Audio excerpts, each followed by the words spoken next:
ระวังเกาะบ่เดี๋ยวออกไปนี่ก่อน เหยียบไปแล้วฮะ บ่คือไก่ไปนำเดี๋ยวเพิ่ง เหยียบแล้วฮะ บ่ไปยังเฮียหน่อยนึง เหยียบหนึ่งเนาะ ระวังน้ำจับ กระปูบ่ใช่ลูกล่ะอ๋อบัก10ล้อพี่น้องมื้อน่ะสั่งอันไอดอนไว้ให้ไอดอนเพิ่นไปก้านบ่รู้จังได๋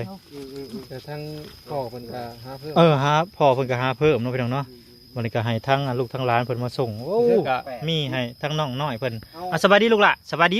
สบายดีโดยสบายดีลูกพี่น้องเอ้ยเนาะนี่ ขอบใจก่อนเร็ว ถุงยาลูกถุงยาไปพักกันเมื่อบัดนี้ลองอันตกให้หน้าเด้อ ใจนี่เด้อให้ของเด็กหน่อย โอ้ให้ของเด็กน้อย โอ้ โอ้คือมันเป็นตะแพงค่ะพี่น้องไอ้บาท ทำไมซักบัดนี้โอ้ไม่ก็มีที่เรียบร้อยกันแบบหมูม้ามาดุด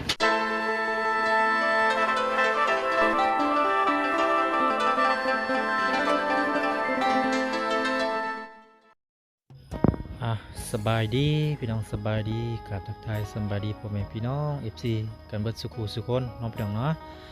มื้อนี้ทางทีมงานทางบ่อน้อยบ่อพรบ่อหลาเพิ่นน้องพี่น้องมื้อนี้ก็มีภารกิจพี่น้องเนาะก็มาหาทางบ่าวดอนหรือไอดอนเพิ่นเนาะมื้อนี้ก็มี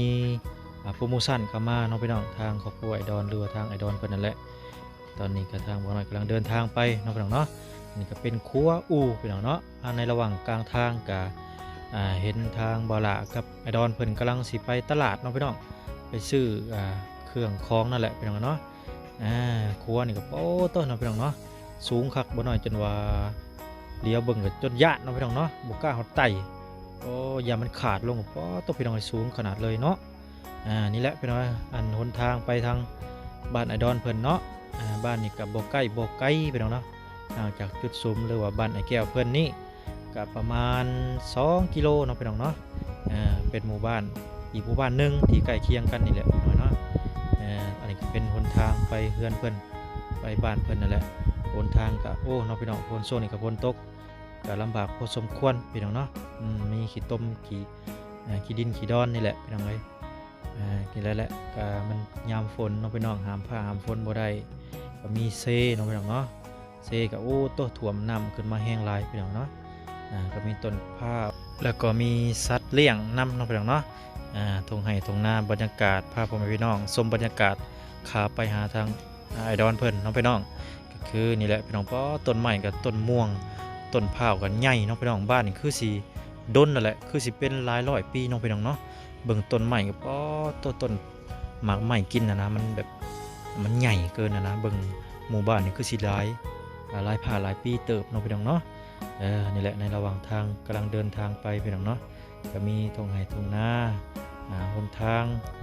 ที่เต็มไปด้วยขี้ดินขี้โต้มพี่น้องเนาะบางบ่อนก็โอ้เป็นโศกเป็นเฮวพี่น้องเลยถ้ามันฝนตกลิ้นวัดโถไหลเลยในระหว่างทางพี่น้องเนาะก็เกือบพี่น้องเลยโอ้ต้องบีบแก้ตลอดพี่น้องเนาะแบบหนทางมันทบศอกแล้วมันห่วยพี่น้องเนาะกับบีบแก้มันบ่เห็นกันโยนใส่กันว่าโถบ่ง่ายเลยพี่น้องเนาะเอ้ยโอ้หนทางก็ได้มีแต่ขี้ต้มพี่น้องเลยบืนทางบ่อพรเป็นครับนะพี่น้องเนาะตอนนี้ก็สิฮอดแล้วเนาะพี่น้องเนาะในต้นนานี่แหละกระตบกระแตบทางไอดอนเพิ่นเนาะพี่น้องเนาะก็คือเพิ่นเข้าไปซื้อเครื่องซื้อของน้ำบาลาดก่อนแล้วเนาะพี่น้องทางอันบ่าวพรกับทางบ่อน้อยก็สิเข้าไปรอถ่าเพิ่นก่อนเนาะรอถ่าเพิ่นซื้อเครื่องซื้อของมาแล้วก็สิมาฮับเพิ่นเนาะพี่น้องเนาะจะเพิ่นซื้อยังมาแน่พี่น้องเอ้ยเนาะมื้อนี้ก็ได้มีแต่ว่าเฮามาหับชมหับฟังนำกันเลยพี่น้องเอ้ยเนาะไปโตนี่เด้บาทนี่มาแล้วพี่น้องเอ้ยบาทนี้เนาะตัวโอ้ดับพอดีเลย พอดีดับพอดี พอดีอยู่มีขบไปเลยบาทนี่ สวัสดีเด้อสวัสดีไอรอนมีข้าวสารพร้อมเนาะอีลุงพงผัวดิฉันนี่ อันน่ะบ่ไปจัดการเลยเขาไปส่งเรามาใหม่ ซ้อนเขาไปหาก็ได้ สอดไว้ สอนไว้ก่อนก็ได้ยื่นเขาไปทีละอัน อย่างอยู่เนาะ เขาว่าสินะบ่พรสิวางแผนให้เพิ่นนี่อันมื้อนี้เฮาสิมาแอมพื้นก่อนแล้วว่าบัดนี้ เขาสิให้เพิ่นไปหาตัดไม้แล้วมาเฮ็ดชั่วคราวก่อนเอาสังกะสีเพิ่มนี่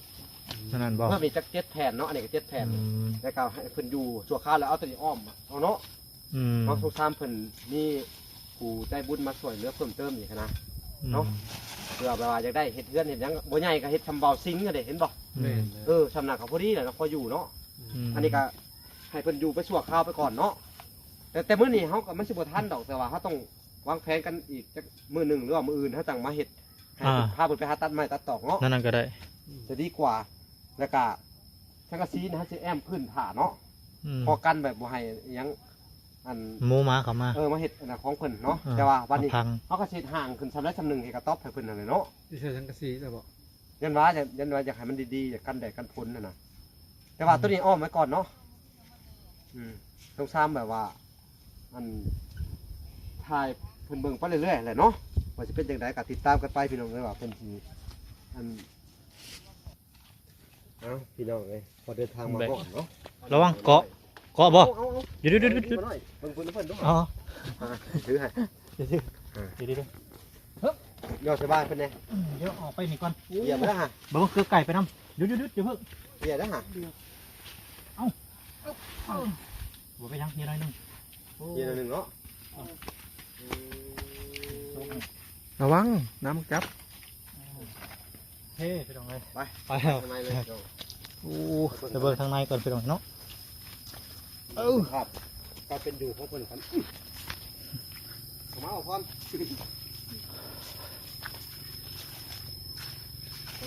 เท่าบาทนี่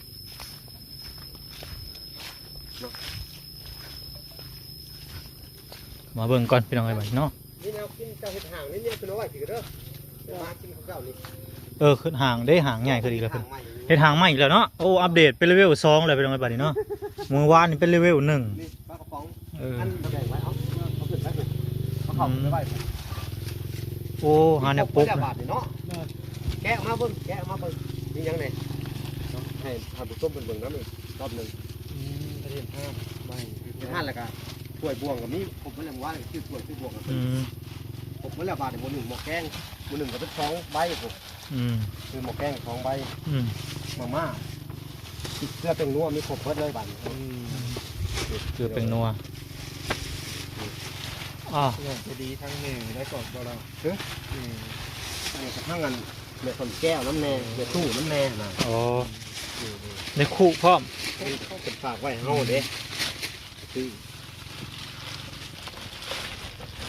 อันนี้ของแม่ แก้เอา แต่ของแม่ของแก้วเพิ่นให้ซื้อมาอีกเพิ่มเติมอีกเป็นอันไอ้หยังของโคมของหยังเขาลืมนะจังหลายอย่างอยู่ อืม อันนี้ก็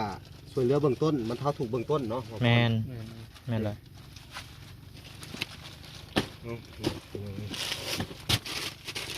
บาดนี้ให้เพิ่นอยู่เบื้องต้นไปก่อนเนาะรอการอันสมทบเข้ามาทำนี้ใครอยากสมทบก็นี่แหละที่เราในสภาพการเป็นอยู่เนาะมีหยังไง มีโคกน้ำบอล มีกบมีสาบกบสูตร สาบ เนาะส่งเสือกันนี้ได้สื่อคนสุด อืมสวยเฮ็ดเวียกเนาะ เสือเห็ดเบี้ย บ่เป็นคนเฮ็ดเวียก คนเห็ดเบี้ยว่าส่งหล่อเลยแหละ ต้องไปเที่ยว ต้องไปเที่ยว ส่งไปเที่ยว เที่ยวให้หน้าบ่ เอาขึ้นมาไหว้บาทเนี่ย มอง ก็ต้องห่วงบาทนี้มีเข่ามีน้ำ1 กิโลเด้อบาทเนี่ยเขาเอาขึ้นไหว้หันนะหากที่ซื้อมาหลายกันญาติคนมาหลักเอากลางคืนแต่ต้องอยู่นี่ได้แล้วก็ไปเห็ดเบี้ยใกล้ๆกับแนบเมืองน้ำญาติคนมาหลักเอาของเจ้าเป็นกบเป็นฉากเป็นมือหนึ่งหมกแกงกับญาติคนมาหลักเลยเนาะน้องว่าน้อย แมนที่เป็นยืมไปเนาะ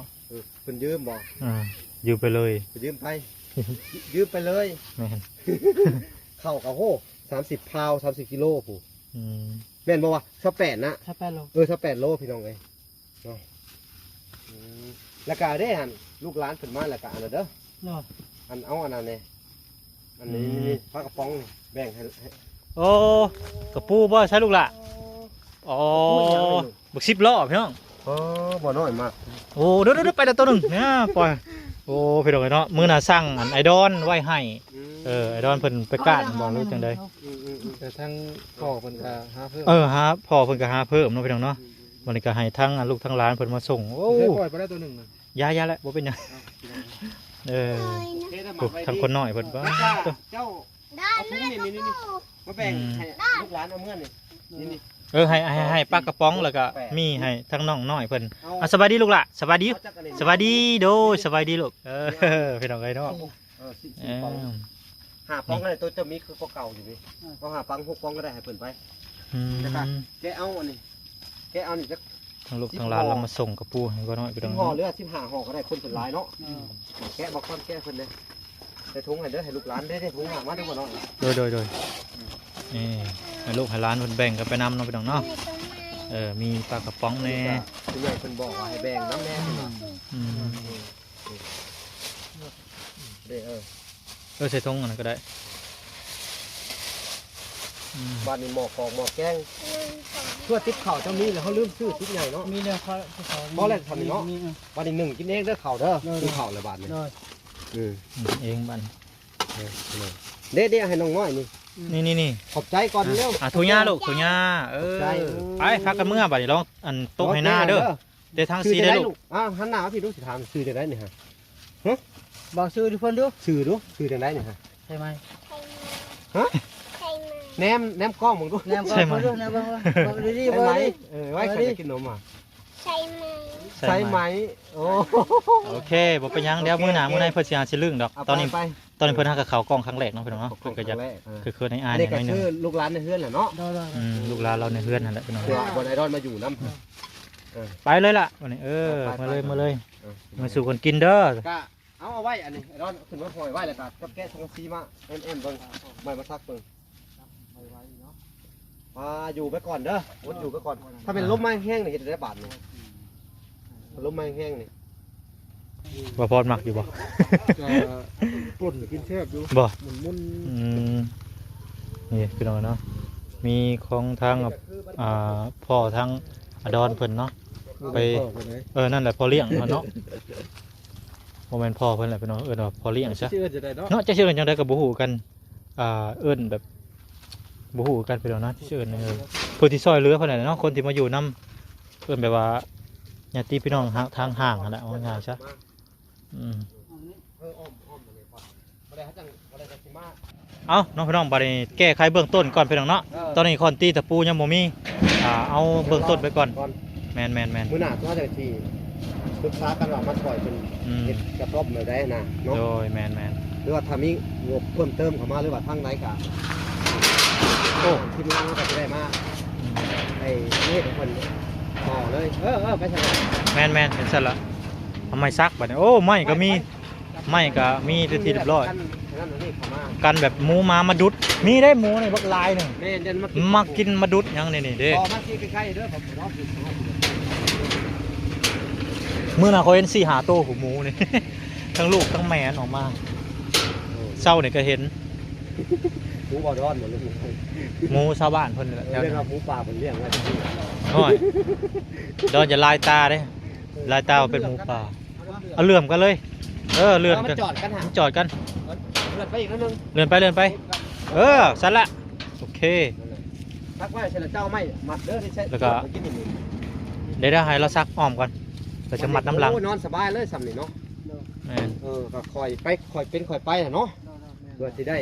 งบประมาณเขามากอะมันต้องเป็นของหน่อยพี่น้องเลยเพื่อนท่านหลังหนึ่งเนาะเป็นกระบอกเลยพี่น้องเฮ็ดจังไดเนาะเป็นสิว่าจังไดเนาะเฮากับบรรเทาถูกเบื้องต้นก่อนเนาะสู้ๆไปก่อนเด้อนี่เนี่ยอ้อมไปพังแล้วน้ำเนี่ยปูแล้วอ้อมไปหั่นแหละแล้วก็ซักไปซักไปแล้วจังเอาไม้มัดเพราะว่าตัวนี้50บ่ตอกสังกะสีเพราะว่าจังมันเพราะอนาคตเขาต้องเผื่อมีงบเนี่ย โอ้ไปสร้างก็ได้ไม่ต้องต่อก็ได้มันสิเป็นฮู มันจะเป็นฮูเด้ อ๋อ อนาคตต่อไปเพื่อเพิ่นมีเพิ่มเติมการช่วยเหลือเข้ามาอีกนะ แม่น ตัวนี้ใหม่มีต่อเข้ามาซึ่งเราก็จะได้เอาสังสีเหล่านี้แหละเอาไปเฮ็ดเพิ่มเติมเข้ามาอีกเนาะ แม่น อาจจะมุ่งเป็นเฮือนครัวบ่อาจจะมุ่งเป็นอันอิหยังเป็นเฮือนเพิ่นก็ได้เนาะบ่ยาก เอาทางน้อยเพิ่นไปใช้ได้นี่ไปใช้ลูกไปใช้มานั่งลินบ่ เพิ่นมาเบิ่งเนาะทางโอ้เพิ่นมาขอบใจบ่เอาว่าใหม่เด้อลูกจะมาขอบใจบ่ ใจเดิน ลบน้ ใจเดินนั้น ให้เด็กหน่อย โอ้ขอบใจเด้อให้เด็กน้อย ขอบใจเด้อที่เอาของให้ทาง เด็ก ลู น้อย กน้อยเพิ่น มา เนาะ พี่ล่ะมาพี่มาเร็ว เออ มาขอบใจเอาไว้ เราก็เป็นว่ะ เออเอา ตะคูจักควมนะ ขอบ พี่น้อง ใจเร็ว ขอดูว่าขอบใจดู เออ ยังอายกล้องอยู่ ไม่ เอาขอบใจ อายกล้อง ขอบใจ ขอบใจนี่เด้อให้ให้หยัง ของเด็กหน่อย โอ้ให้ของเด็กน้อย โอ้ โอ้คือมาเป็นตาแพงเถอะพี่น้องไอ้บาทเนี่ยไปชิ้นเนาะเคยแบบว่าอยู่น้ำกันเนาะ แมน อืม เป็นยางมาตะเทียงบ่พี่น้อง เป็นตาแพง กินข้าวแล้วไว้ล่ะกินกับหยังวะ ยังจักแผ่นนี่ ที่ 4แผ่นเนาะ เอาอ้อมให้เบิ้ลเลยรอที่ ทางข้างผู้เอาไปข้างผู้ก่อนเอาไปข้างผู้ก่อน รอเซฟผ้าด้วย บ่ไม้ตัวนี้ก็ได้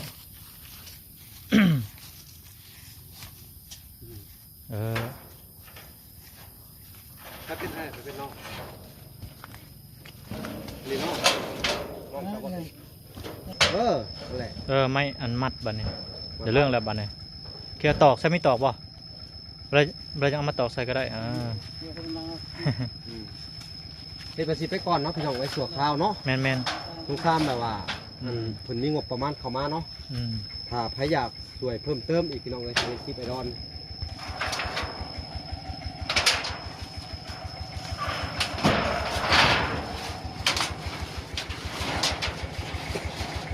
ก็เลือดไว้พุ่นแหละแต่กระตุก พี่ออกพี่ออกพี่ละอย่าไปอีกมันเสริมกับตัวนี้นี่ให้มันออกทางเขานี่ออกพี่ก็ได้ก็นี่ก็ย่อขึ้นมาเลย ไม่ยัง ได้ยังนะ อ๋อกันละ ได้เข้ามา ปอสีทางเขาสร้างได้สบายนี่ นี่ทาง ก็เนี้ยไปอีก บัดแล้วก็เห็ดมันสอดได้สอดไปสอดมาได้ปิด ตอกลักแล้วก็บ่ได้มัดเด้ พอดีเลยกะเวลาเจ้าเฉียวออกเพื่อนมากับเจ้าก็ยุ่เข้ามา แมน เห็ดประตูเลยเนาะ เอาไม้มาแนบก่อนไม้แนบแล้วก็บ่มัดพอมันเข้าได้เอาไม้ไปตอกทางนั้นบัดนี้มาตอกทางพุ่นก่อน เอาบัตรเจ้า เอาไม้นะเด้ไม้ก็ไม้บงไม้หยังบ่ไม้ซื่อๆไม้น้อยๆก็ได้ ไม่บุ้งที่เจ้าตัดมา แมนบ่ต้องเอาไม้ใหญ่ก็ได้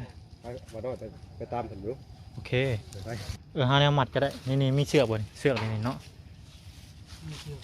เดี๋ยวนี่เสือกแก้วเสือกม่วงบ่นี่เสือกเพียงอันนี้ นี่พี่น้องเลย อะไรเจ้าห้าเครือมัด เอาเครื่องมัดก็ได้ หลังจาก มัดน้ำลังก็ได้ อันนี้กะเห็ดตัวข้าวก่อนเนาะพี่น้องดูตัวข้าวก่อนเนาะ อืม พอหลังจากอนาคตต่อไปกะนี่แหละเบิ่งตามความเป็นจริงพี่น้องว่ามีงบประมาณสำเร็จเขาก็ยังบ่ฮู้เนาะเพราะว่านี่แหละก็ง่ายๆครับ ให้ทางอันไอดอลไปหาเครือหาใหม่มาตอกใส่แบบนี้เนาะ โดยเรื่องเขาติดตามไปบ่ น้องพี่น้องตอนนี้ก็ทางไอดอลเพิ่นเนาะก็มาแต่ตลาดกับทางบ่อหลาเพิ่นพี่น้องเนาะก็ได้